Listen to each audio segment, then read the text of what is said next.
Welcome to Spectrum News at 4, coming to you live from Oyo, the Akwa Ibom State capital. Let's take a look at the top stories. State Minister for Health Salako says Nupeng strike will affect hospitals. JAM panel uncovers 4,251 finger blends, 190 AI cheats in 2025 UTME. Plus, French Prime Minister Bayrou addresses Parliament as government on brink of collapse. Stay tuned for details of these stories and more in just a moment.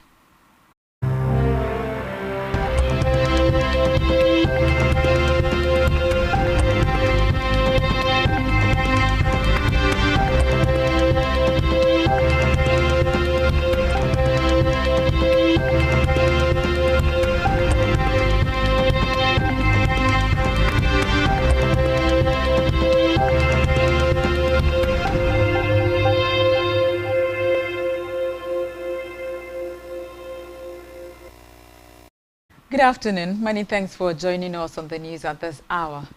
My name is Osun Joseph.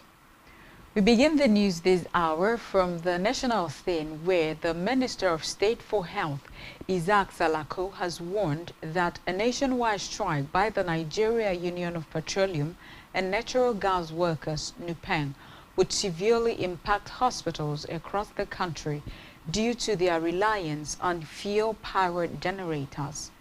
Salako made this known in a live broadcast today. He said a strike by NUPENG will affect the health sector because Nigerian hospitals are 65 to 80% dependent on diesel and petrol generators. The minister appealed to both parties in the dispute to exercise restraint in the interest of the public. From the judiciary, the Federal High Court, Abuja, has today taken up a case instituted by the Osun State government against the Central Bank of Nigeria, CBN, and the Accountant General of the Federation, AGF, over alleged plans to divert local government allocations. The matter presided over by Justice Emeka Nwite saw appearances entered by legal representatives of the parties involved. At the heart of the dispute is the disbursement of local government funds in Osun State. The state government accused the CBN and the AGF of attempting to channel statutory allocations into private accounts allegedly operated by people impersonating government officials. According to Osun State, such an action would constitute a flagrant breach of public finance laws and provisions of the Nigerian Constitution. It contended that bypassing designated accounting officers would compromise transparency and accountability in public fund management. The court has yet to make a ruling as proceedings continue.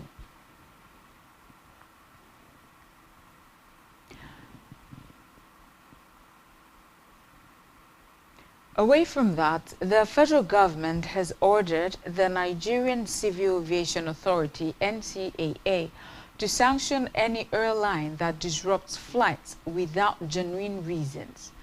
The Director of Public Affairs and Consumer Protection at NCAA, Michael Achimugo, gave the order in a statement posted on X today.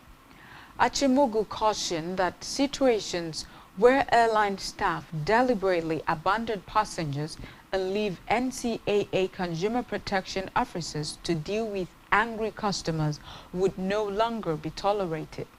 According to him, exposing NCAA officials to unnecessary risk while supporting airlines and protecting passengers' rights was unacceptable. Achimugu confirmed that in line with directives from the federal government and the Minister of Aviation and Aerospace Development, the naming and shaming of airing airlines will commence immediately. On a sad note, Vice President Kashim Shettima has expressed deep sorrow over the recent terrorist attack in Dara Jamal community, Bama local government area of Borno State, where many lives, including those of civilians and soldiers, were lost. In a condolence message today by Senior Special Assistant to the President on Media and Communications, Office of the Vice President Stanley Nkwacha, Shatima described the incident as a national tragedy, saying the killings has thrown the entire country into mourning. The Vice President assured President that the federal government, under President Bola Ahmed Tinubu's leadership, is determined to defeat terrorism. He recalled the President's directive to the armed forces to review current security operations and deploy advanced military hardware and surveillance equipment to strengthen the fight against insurgent groups across the country. Talking legislative matters now, Senator Natasha Akpotiuduaghan, who represents Kogi Central, will return to the National Assembly later this month after completing her 6-month suspension. Speaking with newsmen in Abuja, her counsel, Victor Giwa, disclosed that the senator was on vacation in London, but had already made plans to resume plenary alongside her colleagues when the Senate reconvenes on September 23. The lawyer added that the Senate leadership was not expected to obstruct her return. Recall that Akpotiuduaghan was suspended on March 6 following allegations of insubordination after she rejected a change of her designated seat during plenary. In education, the Joint Admissions and Matriculation Board, JAM, Special Committee on Examination Infractions, SCEII, has presented its report to the examination body, exposing how technology-driven malpractice is undermining Nigeria's admission process.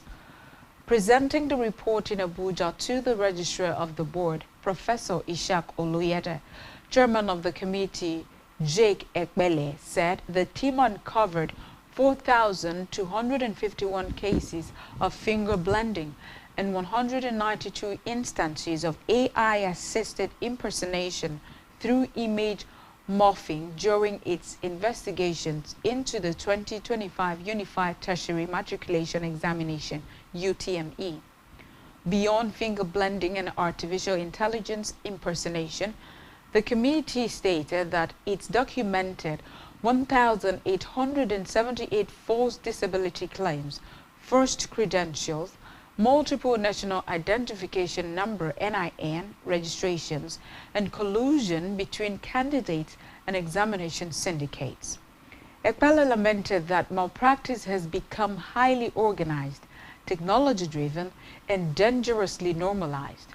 The committee therefore called on JAM to adopt a multi-pronged response that includes deploying AI-powered biometric anomaly tools, real-time monitoring, and a central examination security operations center. We move now to Africa, where in Eastern Democratic Republic of Congo, the M23 rebel group has recaptured the town of Shoa in North Kivu province just one day after it briefly fell under control of the Congolese army and pro-government Wazalendo militia.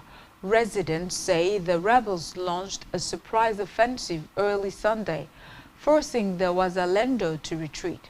Heavy fighting rocked the area Saturday, but calm returns by Sunday morning. The town of Shoa sits in Masisi territory, a region rich in gold, cobalt, and tantalum, and a hotbed of violence for over 3 months as rebels and government forces battle for control. This latest clash comes despite ongoing peace efforts. In July, the DRC and rebel groups, including M23, signed a ceasefire in Doha, but fighting has only intensified.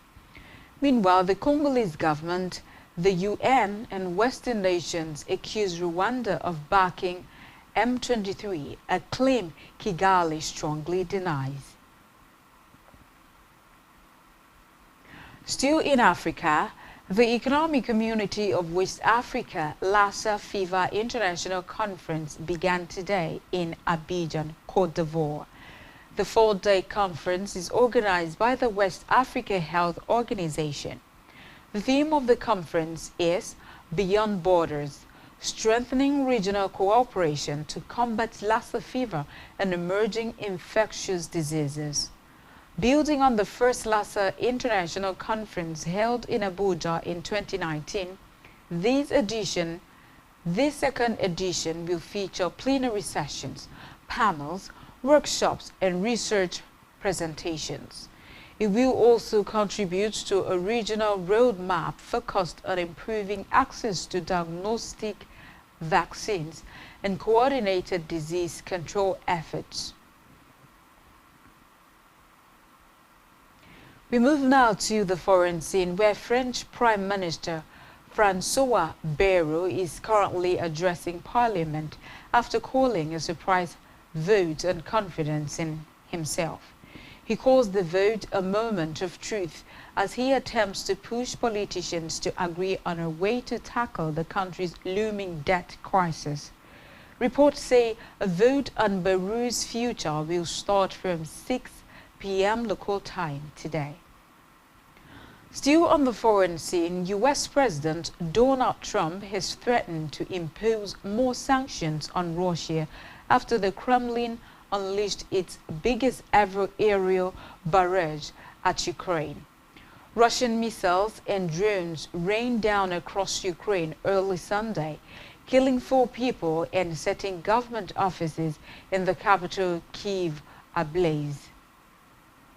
Trump told reporters after the assault he was not happy with the whole situation and said he was prepared to move forward on new sanctions on Moscow.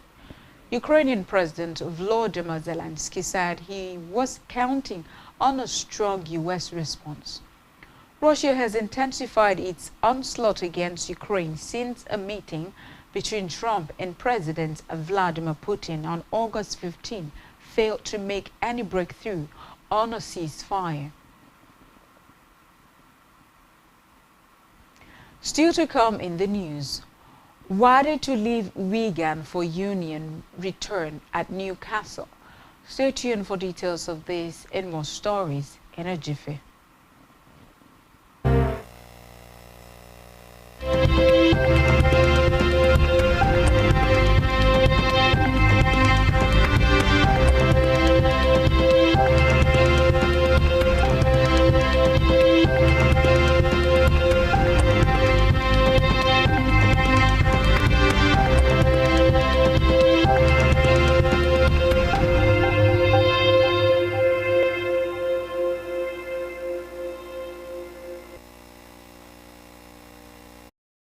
We appreciate you for sticking with us. Now we conclude the rest of our news stories.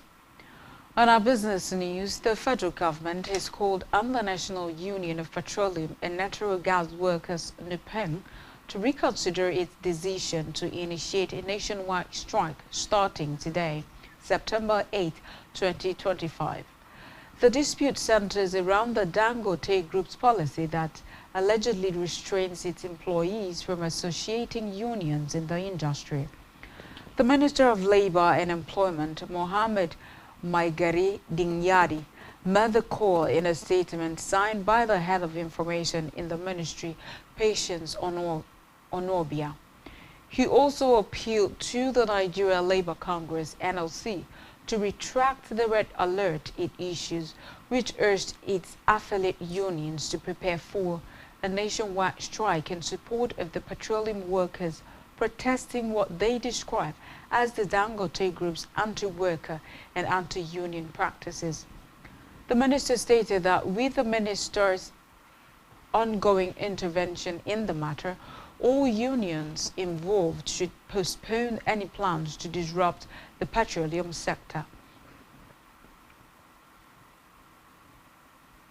Still in business, the Naira traded near a 5-month high at 100 at 1,514.86 per dollar on the official window at the close of last week, according to data from the Central Bank of Nigeria.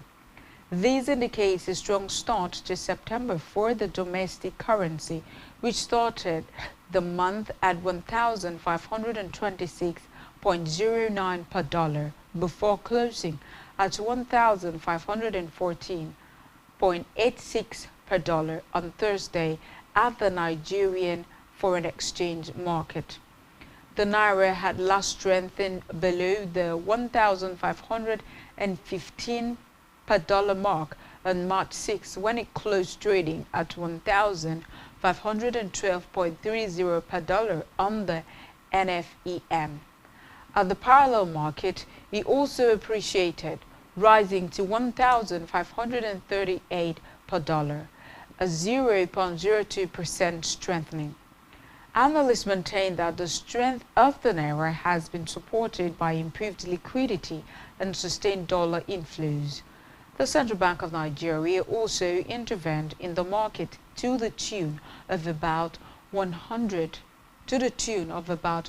$15 billion. I beg your pardon.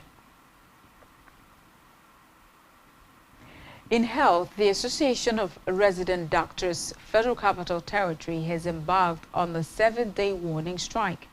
The development was announced today in a communique signed by the President, George Ebong, alongside other members of the executive. The doctors described the FCT health system as one plagued by long-standing systemic failures, calling for urgent and comprehensive reforms. Ebong noted that resident doctors in the territory are under intense pressure, often compelled to cover multiple departments simultaneously. Still talking health, the World Health Organization has delivered 12 tons of emergency medical supplies and equipment to support the Ebola virus disease outbreak response in the Democratic Republic of Congo. This was disclosed by the WHO Regional Office for Africa in a post on X on Sunday.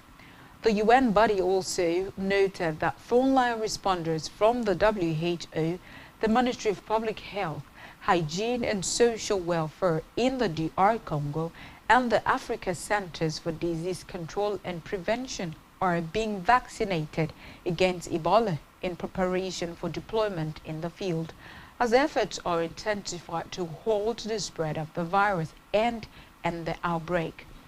He added the DR Congo has a stockpile of 2,000 Ebola vaccine doses and is in the process of procuring additional ones in the coming days. To sports news now, where Christian Wade will leave reigning Super League champions Wigan Warriors at the end of the Rugby League season to return to Rugby Union with Newcastle Red Bulls from December. The 34-year-old cross coach to join Wigan on a short-term deal from Gloucester at the end of the 2024-2025 Premiership season, but could not make a lasting impact in the 13A side game. Wade made 2 appearances for Wigan and scored tries in both, but committed persistent handling mistakes when fielding high kicks in their defeat by Hull FC in July, which was the last time he played for the Warriors. Still in sports, Athletic Bilbao defender Yeri Alvarez has been given a 10-month ban for taking a banned substance found in a medicine used to prevent hair loss following his cancer treatment.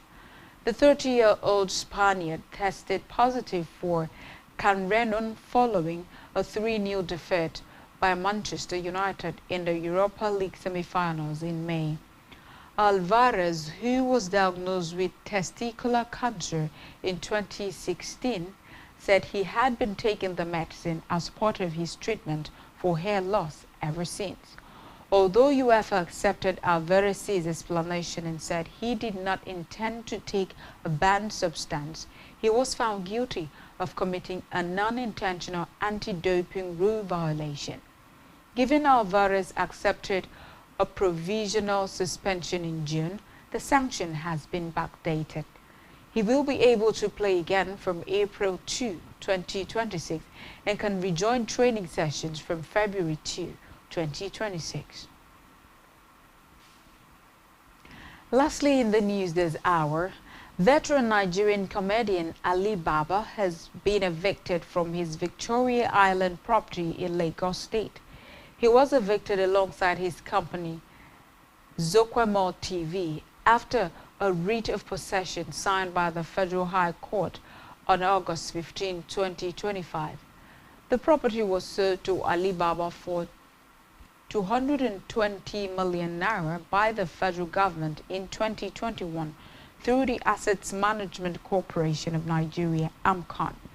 AMCON claimed to have sold out the property to recover the debts allegedly owed by Harold Expansion Industries Nigeria Limited.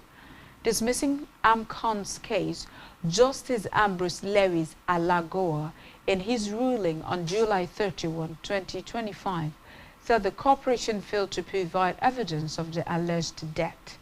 The court ordered that the property be returned to its original owner and also imposed a 500 million naira fine and damages on AMCON. And that's all we have for you at this time.